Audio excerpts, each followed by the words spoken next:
আমি কোনো মাহফিলে ক্যামেরার ব্যাপারে কড়াকড়ি করি না।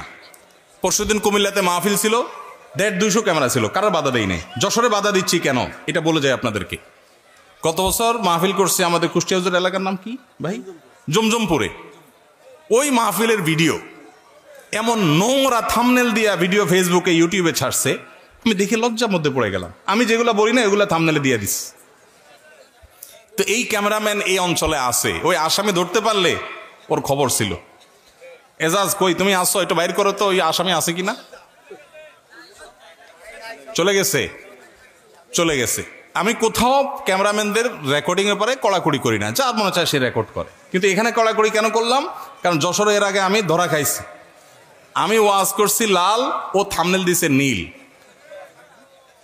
এ কি করলেন আহমদুল্লাহ, গোষ্ঠী উদ্ধার করলেন অমুকের। আমি কারো গোষ্ঠী উদ্ধার করি না ভাই, এটা আমার অভ্যাস না, তবিয়ত না। কিন্তু আমার লাগিয়ে দিলেন সেই জায়গা। এখন অনেকে ভিডিও শুনবেও না, থাম্বনেল দেখে বলবে হায় হায়, শেষ পর্যন্ত এই হুজুরও এই কাম করছে। তো তুমি সামান্য একটু ভিউ কামানোর জন্য আমার চরিত্র নষ্ট করলা, আলেম ওলামাদের মান সম্মান নষ্ট, একজন আরেকজনের পিছনে বাঁধানোর ক্ষেত্রে ক্যামেরাম্যান ভাইদের বিরাট ভূমিকা আছে। তো এই জন্য সব ক্যামেরাম্যান না, উল্টাপাল্টা অনেকে করে। যাই হোক ভাই, পকেটে হাত দেন, মূল কথা হলো টাকা বাইর করেন। কই ক্যামেরাম্যান ভাইরা চুপচাপ বসে আছে কে? 10 টাকা 20 টাকা হলো বাইর করেন। জি ভাই, মাশাআল্লাহ, জাযাকুমুল্লাহ খাইর, বারাকাল্লাহ ফিক। ভাই চুপ থাকেন, বেশি কথা বলেন কেন আপনি? কি বলছেন আপনি, বুঝেন কি বলছেন? এটা কি তামাশার জায়গা ভাই? মাশাআল্লাহ, জাযাকুমুল্লাহ। ও ক্যামেরাম্যান টাকা দিয়ে গেছে এসা, মাশাআল্লাহ মাশাআল্লাহ, জাযাকাল্লাহ খাইর, আল্লাহ তাআলা বরকত দান করুক। জি ভাই, আমরা শেষ করি, বেশি দেরি করবো না, রাত আমাদের ফজর পড়তে হবে। আমি কয়েকটা প্রশ্ন উত্তর দিয়ে শেষ করছি, একটু দ্রুত করছি ইনশাআল্লাহ। আপনারা একটু আমার সাথে সহযোগিতা করেন। মাশাআল্লাহ, যশোরের মানুষের মধ্যে এরকম সভ্য, শান্ত, নীরব, এরকম ভালো তো মানুষ পাওয়া যায় না। মাশাআল্লাহ মাশাআল্লাহ। কিন্তু পকেট সাবধান, পকেট সাবধান, মোবাইল সাবধান, খবরদার। এরপরে প্রশ্ন হলো, যদি কোনো জিনিসে পা লাগে তাহলে আমরা হাত মুখ এবং কপালে দিয়ে, হাত মুখে এবং কপালে দিয়ে সালাম করি, এটা ইসলামিক দৃষ্টিতে কেমন? এটা আমাদের দেশে বেশ প্রচলিত আছে। কারোর গায়ে পা লাগছে তো আমরা তার গায়ে হাত দিয়ে স্পর্শ করে বুকে লাগাই, মুখে লাগাই। এরকম কোন সম্মানিত কোন বস্তু মনে হলো বইয়ের মধ্যে পা লাগছে, আমরা এই কাজ করি, এটা সঠিক কি? উত্তর হলো যে কোন ব্যক্তি তার গায়ে পা লাগাটা আমাদের সমাজে একটা দোষণীয় ব্যাপার, এটাকে মানুষ অসম্মানের মনে করে। এখন এ ভাই আছেন, মুরব্বী আছেন, উনি আছেন, এক মুসলমান অন্য মুসলমানকে সম্মান করবে না অসম্মান করবে? সম্মান করবে। এখন পাও দিয়ে টাচ করলে সেটা যদি অসম্মান হয়, আমাদের সমাজে সম্মান অসম্মানের ভাষাটা কিন্তু আবার ভ্যারি করে সমাজের উপরে। সব সমাজে সব আচরণ সম্মান না, সব আচরণ অসম্মান না। যেমন আমি একটু উদাহরণ দিলে বুঝে আসবে আপনাদের। আমি সৌদি আরবে ছিলাম, বিভিন্ন দেশের মানুষের সাথে মিশেছি সেই সুবাদে। তো ইন্ডিয়ান মানুষদের মধ্যে, ইন্ডিয়ান কিছু কেরালা, তামিল, ওই সমস্ত এলাকার মানুষদের মধ্যে একটা কালচার বেশি আছে। ইন্ডিয়ার অন্যান্য অঞ্চলেও আছে, কিন্তু ওরা বেশি করে। আপনি কোনো কিছু জিজ্ঞেস করেছেন বা সে হাঁ সুলভ, সায় সুলভ মাথা নাড়াবে, তা আমরা বাংলাদেশের মানুষ সাধারণত হাঁ বললে ভাই মাথা নাড়াবে, তাই না?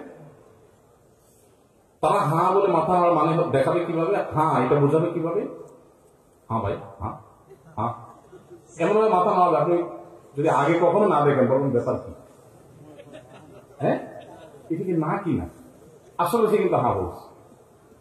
তো এই যে মানুষের ভাষা, এটা অঞ্চল ভেদে পরিবর্তন হয়। একই ভাষা এক জায়গায় একটা মিল করে, আরেক জায়গায় আরেকটা মিল করে। আমি ফিলিপিনোদেরকে দেখেছি সৌদি আরবে, তাদের সাথে কাজ করেছি, আমার অফিস সহকর্মীও ছিলেন ফিলিপিনি ওলামা ইকরাম, দায়ীরা ছিলেন দাওয়া অফিসে সৌদি আরবে। তো ফিলিপিনিরা তাদেরকে যদি আপনি জিজ্ঞেস করেন ভাত খাইছে কিনা, তারা জবাব দিবে কেন জানেন? মুখে জবাব দেখার না দেখে আচরণ। যখন আমরা মাথা নাড়ে যদি জবাব দিই তাহলে আমরা কি বলবো? হ্যাঁ খাইছি, এই টাইপের কিছু একটা বলবো, তাই না? মুখে না বললে মাথা নাড়বে। আর ওরা কি করে, চোখের উপর দিকে উঠায়, এই যে এরকম বলে। এখন আমাদের যদি কাউকে জিজ্ঞেস করা হয় ভাই ভাত খাইছো, আপনি যদি এরকম চোখ ঘোরায়, মায়ের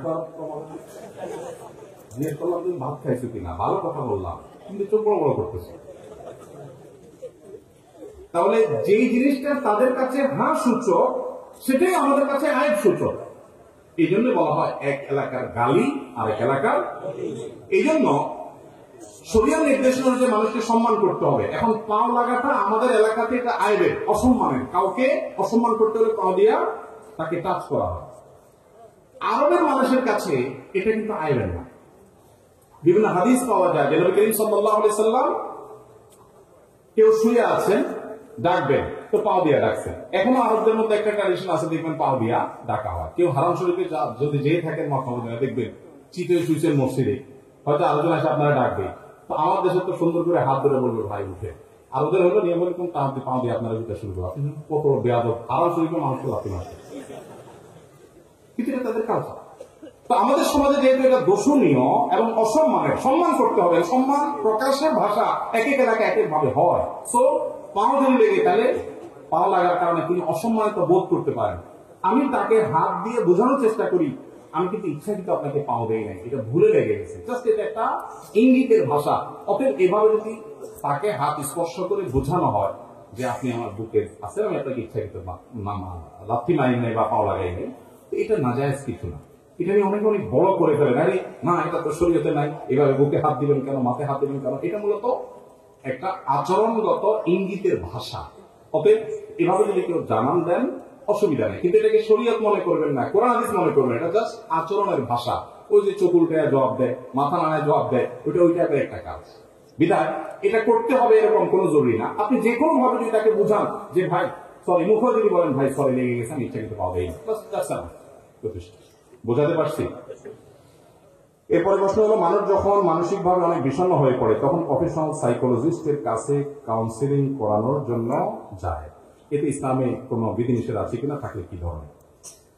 ভাইরা আমার, ঘরে ঘরে মানুষের মধ্যে ডিপ্রেশন এটা ঝেঁকে বসছে। আপনারা জানেন পশ্চিমা পৃথিবীতে, ইউরোপ আমেরিকাতে, পৃথিবীর উন্নত দেশগুলোতে ডিপ্রেশন, বিষণ্ণতা এটা বাচ্চাদেরকে পর্যন্ত গ্রাস করছে। ঘরে ঘরে মানুষ আত্মহত্যা করছে, ঘরে ঘরে মানুষ এসে যাচ্ছে। এই অবস্থা থেকে উত্তরণের জন্য কাউন্সিলিং এই ব্যবস্থা করা শরীয়তের দৃষ্টিকোণ থেকে নিষিদ্ধ কিছু না।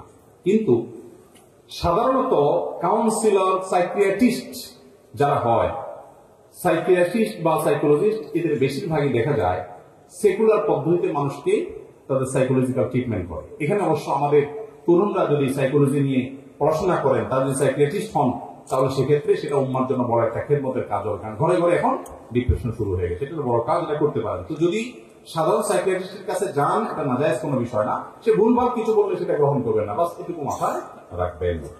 একজন মুমিন মুসলমান ব্যক্তির আচরণ তার পরিবারের প্রতি কেমন হওয়া উচিত, স্বামী স্ত্রীর প্রতি এবং সন্তান পিতামাতার প্রতি কেমন হওয়া উচিত, যদি ব্যাখ্যা করা সম্ভব হয়। তো 2 ঘন্টার ওয়াজ সম্ভব না। বদলি হজ করার ক্ষেত্রে বদলি হজ করার পূর্বে যদি যিনি বদলি হজ করবেন তার নিজের হজ করা কি আবশ্যক? বদলি হজের নিয়ম কি? অবশ্যই আবশ্যক। আপনি যদি কারো বদলি হজ করতে চান, টাকা তার, আপনি হজ করবেন, তাহলে আপনার নিজের হজ আগে করতে হবে। নবী সাল্লাল্লাহু আলাইহি ওয়াসাল্লামের সময় এক ব্যক্তি হজ করছেন এবং তিনি তালবিয়া ইহরাম বাঁধার সময় নিয়ত করছেন, আল্লাহ আমার ভাই শুভ্রমার তরফ থেকে আমি ইহরাম মানছি। তখন নবী সাল্লাল্লাহু আলাইহি ওয়াসাল্লাম বলেছেন, তুমি নিজে কি নিজের হজ করেছো? তখন বলেছেন, না ইয়া রাসূলুল্লাহ, আমি তো নিজের হজ করিনি, আমার ভাই শুভ্রমার হজ করতে আসি, বদলি হজ। তখন নবীজি বলেছেন, তুমি আগে নিজের হজ করো, এরপরে শুভ্রমার তরফ থেকে হজ করবা। এখান থেকে বোঝা যায় বদলি হজ করতে হলে আগে নিজের হজ করা লাগবে। আমরা কি শেষ করব? দেরি হয়ে গেছে বেশি, তাইলে উঠা বসা করলে তো হবে না, উঠা বসা করলে তো হবে না। আচ্ছা, আমরা সংক্ষেপ করার চেষ্টা করি। তার আগে একটা, আমি প্রশ্নোত্তরে যাচ্ছি, তার আগে একটা কাজ আছে, ছোট্ট করে সেরে নেই। সেটা হলো, যেহেতু মাদ্রাসার মাহফিল, এই মাহফিলে প্রচুর পরিমাণ টাকা খরচ হয়েছে। আমি মাহফিলে সাধারণত কালেকশন করি না। একটা ছোট্ট মাদ্রাসা, আমি যশোরে আমার শৈশব কেটেছে। এই উপশহরের ভিতর দিয়ে বহু সাইকেল চালিয়ে চালিয়ে আমি মাদ্রাসায় গিয়েছি। এই মসজিদে আমি ছোটবেলায় এসেছি।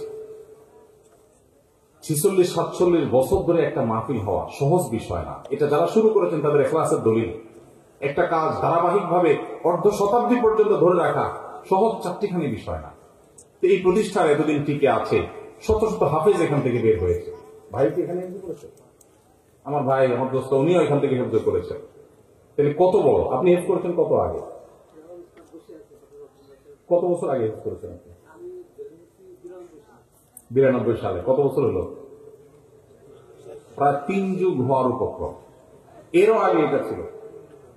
মাশাআল্লাহ, সে আমলের ওস্তাদও এখানে আছেন, মাশাআল্লাহ, ওই যে মুরব্বী।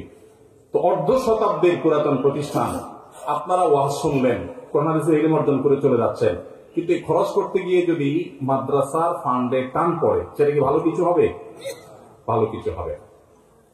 আপনারা যদি বলেন যে হুজুর আপনি মোটা অঙ্কে টাকা না নিলে তো হইল, তো আপনাদেরকে জানা রাখি যে আমি মোটা অঙ্কে টাকা নেওয়ার এই ব্যবসা করি না। আলহামদুলিল্লাহ, আমি চেষ্টা করি মসজিদ মাদ্রাসা বা দ্বীনি প্রতিষ্ঠানের মাহফিল হলে পথ খরচের টাকাটাও না নিতে, আমি চেষ্টা করি। বলে রাখলাম, সোয়াল মুকদ্দার, আপনাদের মনের ভেতরকার প্রশ্ন উত্তর দিলাম। এখন এই মাহফিলের খরচের জন্য 2-3 মিনিট সময় যদি আপনারা একটু অনুমতি দেন, বাচ্চারা একটু ব্যাগ নিয়ে ভিতরে প্রবেশ করবে, বাচ্চারা একটু চলে যাওয়া ভিতরে খুব দ্রুততার সাথে, এবং সবাই চেষ্টা করেন শরীর হওয়া। অ্যামাউন্ট আল্লাহ তারা দেখবেন না, 5 টাকা 10 টাকা কে না পারে, 20 টাকা কে না পারে। আমরা প্রশ্ন উত্তরে যাবো, কিন্তু শেষ করিনি। 2-3 মিনিটের সময় চাইলাম আমি, আমার একটু রেস্ট হয়ে যাবে। কেউ উঠাউঠি করেন না ভাই, এখন যারা উঠছেন এটা লক্ষণ ভালো না। আপনি দিতে না পারেন, চুপচাপ বসেন, পেশাবে ধরলে একটু পরেই করেন, এত অল্প সময় আপনার কাপড় নষ্ট হবে না ইনশাআল্লাহ। বসেন, আমাদের ছেলেরা তাড়াতাড়ি ঢুকে যাও, দ্রুত ঢুকো, 2-3 মিনিটের মধ্যে ঢুকো। আমি কিন্তু প্রশ্ন উত্তর এর মধ্যে চালাবো, তারা ঢুকবে, এর মধ্যে আমরা প্রশ্ন উত্তর শুরু করবো। জাস্ট ওদেরকে ঢুকে দিয়ে আমি শুরু করছি, একটু বসেন।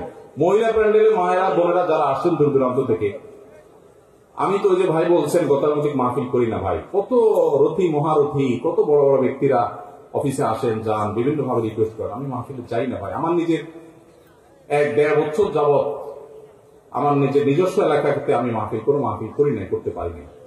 তো এসেছি, মন ভরে কথা বলেছি, আলহামদুলিল্লাহ। আরেকটু বলবো, আল্লাহ চাই তো আরো কিছু কথা আছে আপনাদের কাছে বলার জন্য। যশোরের ভাইরা, আপনাদের সাথে আমার একটা বিশেষ সম্পর্ক আছে। আমার শৈশব কেটেছে যশোরে, পড়াশোনা করেছি যশোরে, আমার জীবনে অনেক আবেগ অনুভূতি যশোরের মাটির সাথে, রাস্তাঘাটের সাথে আমার জড়িয়ে আছে, যার কারণে আপনাদের সাথে কথাবার্তা আছে।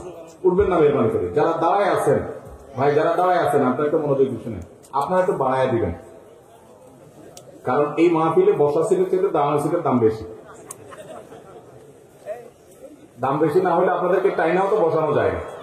এখনো প্যান্ডেল এক কোণাতে অল্প একটু জায়গা আছে, আপনারা বসলে প্যান্ডেলে জায়গা হইতো না, কিন্তু আপনারা মাশাআল্লাহ নিয়ত করছেন না দাঁড়াইয়াই থাকবেন। যেহেতু দাঁড়ায় আছেন ভাই, ওখানে একজন যান না, তাহলে বললাম একজন ব্যাগ দাও, ব্যাগ দাও ভাই, দাঁড়ানো ভাইরা দেন, পকেটে হাত দেন। আজব মানুষ, স্টেজে একজন ব্যাগ নিয়ে আসেন, স্টেজের বাইরে সব লাগবে না, আপনারা একজন উঠেন, একজন একজন একজন যে কোনো একজন উঠেন না।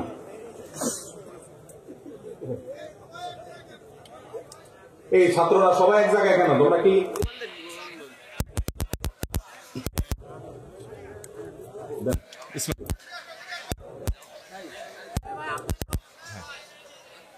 এইভাবে ধরলে হবে? মাশাআল্লাহ ভাই, আমি প্রশ্ন উত্তরে চলে যাচ্ছি, 1 মিনিটের ভিতরে প্রশ্ন উত্তর চলে আছি।